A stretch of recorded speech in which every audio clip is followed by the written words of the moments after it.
Assalamualaikum warahmatullahi wabarakatuh. Hamdan wa syukran lillah, salatan wa salaman ala rasulillah Sayyidina wa maulana Muhammad ibn Abdillah alladzi la nabiyya ba'dah. Rabbi syrah li sadri wa yassir li amri wa hlul 'uqdatam min lisani yafqahu qawli, amma ba'd. Santriwan santriwati yang saya cintai, kali ini kita akan membahas salah satu perang yang dialami Rasulullah Shallallahu Alaihi Wasallam, dan perang ini adalah salah satu perang yang sangat berat dan sangat menguji keimanan para sahabat Nabi. Perang ini disebut dengan perang Khandaq. Khandaq artinya adalah parit, di mana para sahabat Nabi Muhammad Shallallahu Alaihi Wasallam membuat parit sebagai benteng pertahanannya. Juga perang ini disebut dengan perang Ahzab atau sekutu, karena para kafir Quraisy bersekutu dengan Yahudi yang secara bersama-sama bersepakat untuk memusuhi Nabi Muhammad Sallallahu Alaihi Wasallam. Perang ini terjadi pada bulan Syawal tahun kelima Hijriah atau tahun 627 Masehi. Perang Khandaq ini dilatar belakangi setidaknya oleh 3 hal, yaitu yang pertama, bergesernya popularitas agama nenek moyang pasukan sekutu, yaitu umat Yahudi dan kaum kafir Quraisy. Yang kedua, keinginan kaum Ghatafan untuk memulai memonopoli perdagangan di kota Madinah. Dan yang ketiga, dendam pasukan sekutu atas kalahnya mereka di peperangan sebelumnya. Berdasarkan 3 hal itulah, pasukan sekutu melancarkan serangannya terhadap kaum muslimin. Perang Khandaq ini termasuk perang yang sangat berat yang dialami oleh kaum muslimin. Hal ini digambarkan oleh Allah Subhanahu wa Ta'ala dalam sebuah firman-Nya dalam surat Al-Ahzab ayat 10. A'udzu billahi minasyaitonir rajim. Bismillahirrahmanirrahim. Idz ja'ukum min fawqikum wa min asfala minkum wa idz zaghatil absar wa balagatil qulubul hanajira wa tadhunnuna billahi dzunun, yang artinya, ketika mereka datang kepadamu dari atas dan dari bawahmu, dan ketika tidak tetap lagi penglihatanmu, dan hatimu naik menyesak sampai ke tenggorokan, dan kamu menyangka terhadap Allah dengan bermacam-macam prasangka. Pasukan Ahzab atau pasukan sekutu ini terbentuk bermula dari para pembesar kaum Yahudi yang dari Bani Nadir, yang telah terusir oleh Rasulullah SAW dari Madinah ke tanah Khaybar, seperti Salam ibnu Abdul Haqiq, Salam ibnu Mishkum, dan Kinanah ibnu Rabi'. Mereka berangkat ke Mekah menemui para pembesar kaum musyrikin yang di Mekah. Mereka membujuk kaum Quraisy untuk bersama-sama memerangi Rasulullah Shallallahu Alaihi Wasallam dan menghalangi dakwah beliau. Kaum kafir Quraisy yang merasa terganggu dengan dakwah Nabi Muhammad Shallallahu Alaihi Wasallam dan merasa banyak dirugikan dalam perang-perang sebelumnya dengan terbunuhnya saudara-saudara mereka, teman-teman mereka, orang tua mereka dalam perang-perang sebelumnya melawan Rasulullah Shallallahu Alaihi Wasallam. Setelah para pembesar Yahudi dari Bani Nadir ini berhasil menghasut kafir Quraisy untuk bersama-sama memerangi Rasulullah SAW, kemudian mereka juga mendatangi kaum Ghatafan dan menyeru mereka, membujuk mereka untuk bersama-sama bergabung memerangi Rasulullah Shallallahu Alaihi Wasallam. Kaum Ghatafan yang mempunyai kepentingan berdagangan, mereka akhirnya menyetujui untuk bersekutu bersama-sama memerangi Nabi Muhammad Shallallahu Alaihi Wasallam.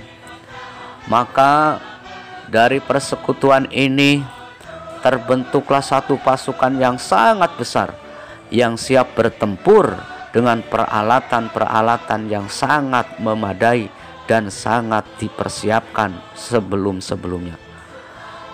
Tercatat dalam sejarah, pasukan sekutu ini berjumlah hampir 10.000 orang yang telah dipersenjatai dengan senjata yang lengkap, dengan kuda-kuda yang gagah perkasa, dan dengan unta-unta serta perbekalan-perbekalan yang mencukupi. Dipimpin oleh Abu Sufyan, pasukan sekutu ini kemudian berangkat menuju kota Madinah, menyerbu kota Madinah untuk menghancur luluhkan kota Madinah dan membinasakan Kanjeng Nabi Muhammad SAW beserta para sahabatnya yang di Madinah. Mendengar pergerakan kaum kafir Quraisy yang berjumlah 10.000 pasukan bersenjata lengkap inilah, kemudian para sahabat Nabi yang ada di Madinah panik. Mereka kemudian berkumpul di bawah komando Kanjeng Nabi Muhammad SAW, mengatur strategi bagaimana caranya ini menghadapi pasukan kafir Quraisy yang bersatu padu dengan pasukan Yahudi yang menyerang kota Madinah. Bagaimana cara menghadapinya? Di tengah kepanikan para sahabat, muncullah sahabat Salman Al-Farisi, sahabat Nabi Muhammad SAW yang berasal dari negeri Persia. Beliau mengusulkan, wahai Rasulullah, di negara kami yaitu Persia, jika diserang dan kemudian kami merasa terpepet, kami menggali parit untuk benteng pertahanan kami. Maka Rasulullah SAW atas usulan Salman Al-Farisi kemudian memerintahkan para sahabat menggali parit. Menurut sejarah, parit yang digali oleh para sahabat Nabi Muhammad SAW ini sepanjang kurang lebih 6 km dengan kedalaman 4 meter lebih, dan lebar parit sekitar 5 meter lebih. Hal ini dimaksudkan agar pasukan kafir Quraisy tidak bisa menyeberangi parit tersebut dan tidak bisa memasuki kota Madinah. Kuda-kuda mereka pun tidak bisa melompati parit selebar itu. Inilah beratnya kaum muslimin pada saat itu menggali parit, panjangnya sekitar 6 km, dalamnya sekitar 4 meter lebih, lebarnya sekitar 5 meter lebih. Digali tanah-tanah yang berbatu, belum ada alat berat, belum ada cangkul, manual digali, diangkat batu-batu itu, diangkat tanah-tanah itu, sehingga terbentuklah sebuah parit yang dalam, yang lebar 5 meter dan panjangnya 6 km. Subhanallah, begitu berat perjuangan kaum muslimin pada saat itu. Ketika pasukan sekutu atau pasukan Ahzab yang dipimpin oleh Abu Sufyan ini datang, mereka kaget. Oh, ternyata ada parit. Susah ini kita memasuki kota Madinah untuk menyerang umat Islam. Mereka berputar-putar mengelilingi pintu masuk kota Madinah, terhalang oleh parit yang begitu luas. Ada beberapa orang yang memberanikan diri dengan kudanya melompat, tapi lompatan kuda tidak sampai ke tepian di mana pasukan Kanjeng Nabi Muhammad SAW berada. Mereka dengan kudanya terjatuh dan langsung dipanah. Ada yang nekat lagi, terjatuh lagi, langsung dipanah oleh umat Islam. Subhanallah, sungguh strategi yang sangat jitu, yang sangat brilian. Tapi ada beberapa orang pendekar dari pasukan Ahzab ini yang berhasil melompati parit itu dengan kudanya. Dia adalah Amr ibnu Abduwad al-Amiri, seorang pendekar dari kelompok pasukan kafir Quraisy, penunggang kuda yang sakti, yang digambarkan satu orang ini memiliki kekuatan sama dengan 100 orang biasa. Kaum muslimin yang berada di pinggiran parit ini mundur semua pada ketakutan. Lalu Nabi Muhammad Shallallahu Alaihi Wasallam memerintahkan ponakannya yaitu Sayyidina Ali karramallahu wajhah untuk menghadapi orang ini. Terjadilah pertempuran sengit, duel antara Amr ibnu Abdul Wad dari pasukan Ahzab dengan Sayyidina Ali radhiyallahu anhu. Dan alhamdulillah dengan pertolongan Allah, dengan kesaktian pedang Sayyidina Ali yang bermata dua yang sangat tajam, orang ini dapat dikalahkan oleh Sayyidina Ali radhiyallahu anhu. Kemudian para kafir Quraisy dan sekutunya yang ada di seberang, tak ada satupun yang berani untuk melompati parit ini karena telah dihadang oleh Sayyidina Ali di parit sebelahnya. Akhirnya selama 1 bulan pengepungan pasukan sekutu kafir Quraisy dan Yahudi ini tidak berhasil memasuki kota Madinah.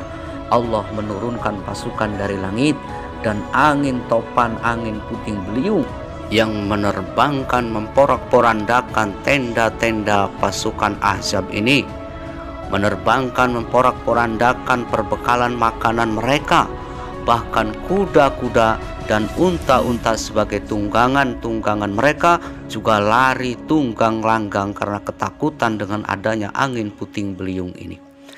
Inilah kemenangan yang telah Allah janjikan, yang telah disebutkan dalam Al-Quran surat Al-Ahzab ayat 9.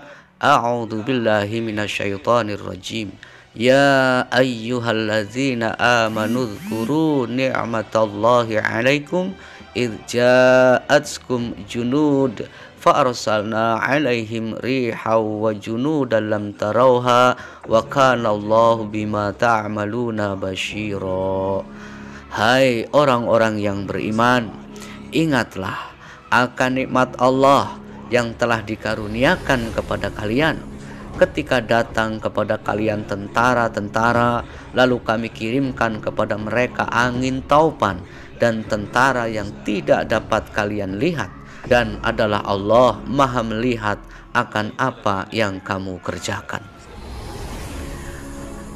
Para santri yang saya hormati, inilah janji Allah kepada siapapun yang senantiasa mensyiarkan agama Allah, yang senantiasa berjuang meninggikan agama Allah. Tentu bagi kita semua akan ada pertolongan Allah. Maka bersabarlah, pertolongan Allah akan segera datang. Assalamualaikum warahmatullahi wabarakatuh.